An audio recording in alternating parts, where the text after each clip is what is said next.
Cash भाई तो भी तो कर रहे हैं ना। कैश भाई को देखिए आप, कैश भाई को हमारे जो हमारा कॉन्स्टिट्यूशन है उस पर इतना विश्वास है, इतना विश्वास है कि वो 24 घंटे उनको गद्दार तक बता दिया, उनको ये बोल दिया कि भाई तू तो मुस्लिम है ही नहीं। अब इससे ज्यादा मतलब इससे ज्यादा दर्द क्या देंगे ये लोग किसी को। हिंदुस्तान की हर वो महिला जिसके पास प्लेटफॉर्म था और जिनके पास नहीं भी था, जो अपना घर का जो किचन का काम करती थी, वो महिला भी इन बच्चों के लिए खड़ी हुई। तभी तो हमारे जो हिंदुस्तान का एक बुड्ढा है उसको आग लगी।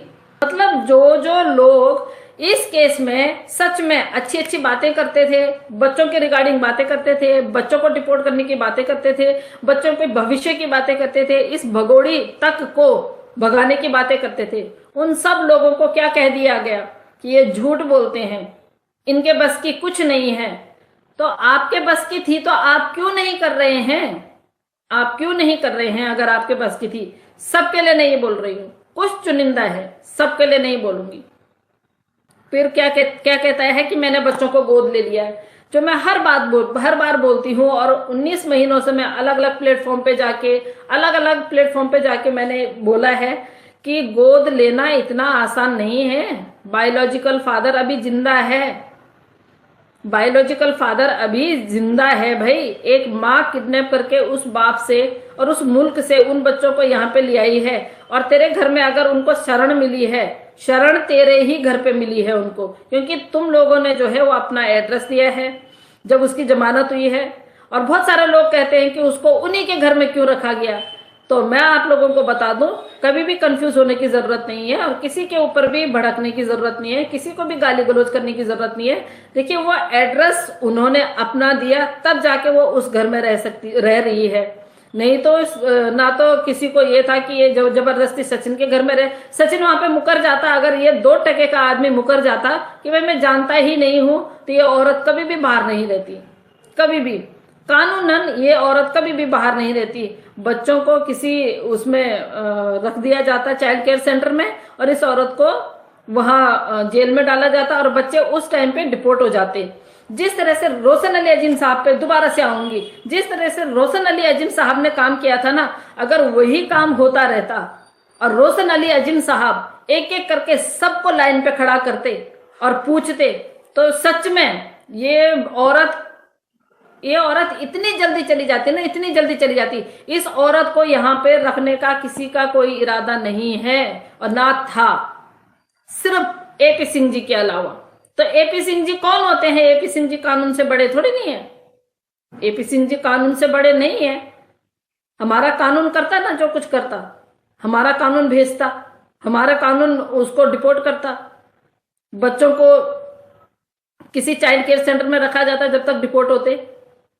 लेकिन चाहे भला माने बुरा माने, चाहे गाली दे, चाहे कुछ भी करे, देरी जो हुई है वो पाकिस्तान की तरफ से हुई है। पाकिस्तान ने बच्चों की खोज खबर नहीं की। पाकिस्तान ने क्या, हैदर भाई ने भी काफी टाइम बाद बेचारों को टाइम मिला तो वो आए, उसके बाद उन्होंने भी काफी टाइम लगाया। इस बीच में जो रोशन अली अजीम साहब ने काम किया, उसके बिहाफ पे बच्चे जल्दी जा सकते थे। लेकिन रोशन अली अजीम साहब ने जब सारे डॉक्यूमेंटेशन कर लिया, जब सारा लिखा पढ़ी, जहां जहां जाना था, क्योंकि हमने उस टाइम पे उनको बहुत देखा और उनकी वीडियोस भी जो थी वो हमने सारी वीडियोस देखी। तो जो काम रोशन अली अजीम साहब ने किया था, और उसके बाद यहां से भी एक ऐसा वकील हो जाता कि जो उनका साथ देता, तो ये औरत कब की डिपोर्ट हो जाती। लेकिन किसी ने ऐसा किया ही नहीं। वहां से रोशन अली अजीम साहब ने जितना काम किया वो इन लोगों ने वो कर दिया। उसके बाद फियाज रामे साहब जो हैं वो बहुत अच्छी डिबेट करते थे, बहुत अच्छी बातें रखते थे। उनका क्या हुआ? उनको भी इस केस से बाहर कर दिया गया। अभी आप लोगों को बताऊंगी, मैं सुनाऊंगी भी आप लोगों को। कोई अगर मुझे ये बोल देना कि सरिता आप ऐसे कैसे सुना रही हैं, वो सुनाऊंगी भी आप लोगों को। इतनी बदतमीजी और इतनी वो हो गई है।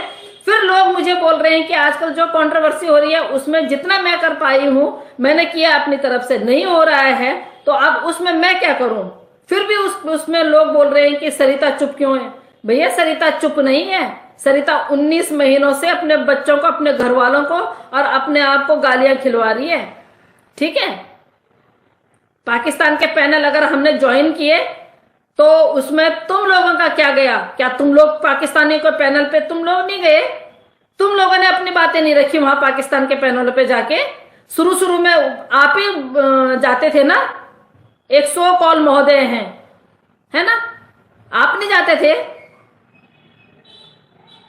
किसी को भी ट्रोल कर लो आप, किसी को भी कुछ बोल लो आप, जो आपके मन में आए आप वो बोल लो, शर्म नहीं आती है आप लोगों को? तो उनकी जिम्मेवारी हमारी नहीं है, उनकी जिम्मेवारी पाकिस्तान के उनकी है, लोगों की है। पाकिस्तान में उनके रिश्तेदार बहुत सारे हैं भाई, और जिस तरह से बोला जा रहा है कि पाकिस्तान में जाके उसको मार दिया जाएगा भगोड़ी को, तो ऐसा कोई कानून नहीं है, ऐसा कोई कानून नहीं है, कोई किसी को नहीं मारता है। हमारे देश में इतने सारे इनलीगल लोग रह रहे हैं, इनलीगल लोग जो आए हुए हैं, जिनका भी पता चलेगा तो डेफिनेटली उनके साथ यही होगा, उनको डिपोर्ट कर दिया जाएगा। बाकी मैं नहीं मानती हूं कि भाई उन बच्चों को यहाँ पे रखना चाहिए, और ये हमारी अदालत भी नहीं चाहेगी कि बायोलॉजिकल फादर है तो हेलो सरिता सिस्टर, हेलो, तो हमारी अदालत भी नहीं चाहेगी भाई बच्चे माँ के साथ। भाई बच्चे माँ के साथ अच्छे लगते हैं, ऑफकोर्स। मैं जीना भाई, मैं बिल्कुल भी इस चीज से मैं बिल्कुल भी डिनाई नहीं करती हूँ, पर माँ भी तो क्रिमिनल नहीं होनी चाहिए ना। माँ ने क्या किया है? माँ ने देखिए ना, उसको अपने हाथ में लिया है, कानून को अपने हाथ में लिया है, माँ ने कानून अपने हाथ में लिया है। आप जीना भाई, आप देखिए, आप एक बहुत अच्छी तरह आप बोलते हैं, और मैं आपकी बहुत रिस्पेक्ट करती हूँ, रिस्पेक्ट भी करती हूँ और आपको सुनती भी हूँ, आप बहुत अच्छा बोलते हैं। आप ये देखिए, एक माँ अगर माँ या बाप में से हमारे कानून में भी लिखा है, जो आपको भी पता होगा और पता होना चाहिए सबको, कि मदर और फादर में से कोई भी एक व्यक्ति बच्चों को अगर ज्यादा दिन तक किसी एक से, पेरेंट्स में से किसी एक से ज्यादा दिन तक दूर रखता है और बताता नहीं है, तो वो किडनैपर कहलाता है। ये हमारे उसमें भी लिखा हुआ है, लॉ में।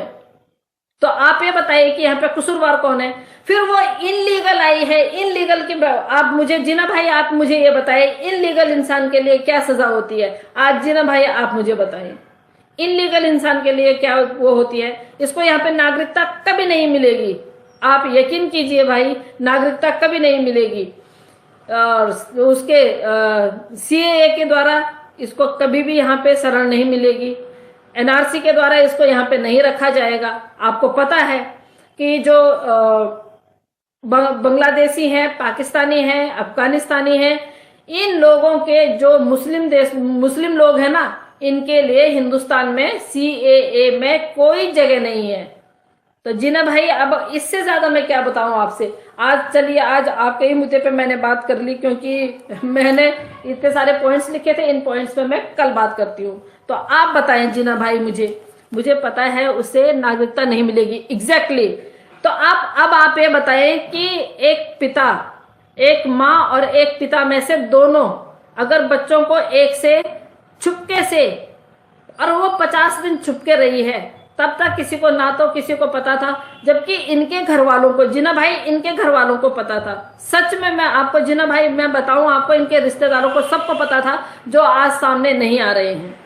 तो अब आप ये बताइए कि चलिए ये बात मैं आप पे ही मैं लागू करती हूँ। भाभी जी हैं, भाभी जी बच्चों को लेके आपको बिना बताए कहीं चली जाती हैं, आप क्या कीजिएगा? जीना भाई आप ये बताइए।